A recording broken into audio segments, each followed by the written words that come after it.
Kementerian Kesehatan melarang pemberian obat sirop kepada anak. Penjualannya pun saat ini sudah dihentikan. Pertanyaan yang tentu banyak melintas di benak orang tua adalah bagaimana cara meredakan sakit pada anak. Sudah bergabung bersama saya siang ini dokter spesialis anak Ahmad Yuda. Dok Yuda, obat sirop saat ini sudah dilarang penggunaannya. Padahal banyak orang tua yang kita tahu terlanjur bergantung pada obat-obatan jenis ini. Kemudian apakah ada cara lain yang bisa dilakukan? Baik, selamat siang Mbak dan semuanya.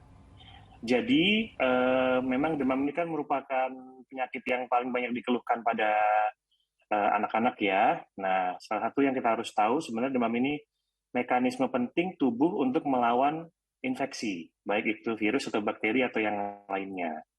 Sehingga tidak semua demam harus kita berikan obat penurun panas ya.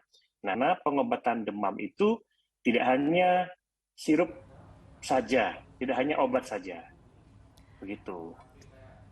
Baik, Dok Yuda, sebagai tenaga medis, sebagai seorang dokter, kemudian sudah ada imbauan juga dari Kementerian Kesehatan. Nah, kalau menemukan pasien-pasien dengan kondisi demam yang membutuhkan pengobatan medis lebih lanjut, kemudian apa yang diresepkan? Karena obat sirop ini saat ini sedang dilarang. Baik, terapi demam sendiri ada dua, yaitu non-medikamentosa dan medikamentosa. Untuk non-medikamentosa dulu, kita pertama tirah baring atau anaknya sebisa mungkin beristirahat. Kemudian ada kompres air hangat ya selama 5-10 menit. Kemudian juga setelah itu minum ASI atau air yang cukup serta makan yang cukup. Baru jika nanti tidak ada perbaikan bisa diberikan obat penurun panas. Dalam hal sekarang sirup masih dilarang, kita bisa berikan dalam sediaan berbentuk puyer berisi satu obat saja.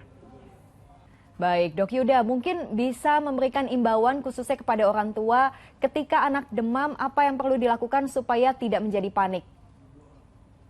Baik, yang pertama, jangan panik, paracetamol masih bisa digunakan selama dosisnya benar.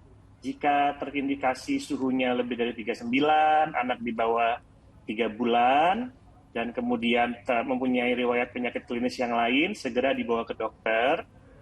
Kemudian juga jangan lupa pastikan cairan pada anak cukup dan anak beristirahat dengan cukup juga. Baik, terima kasih dokter spesialis anak Ahmad Yuda sudah bergabung bersama Liputan 6 Siang.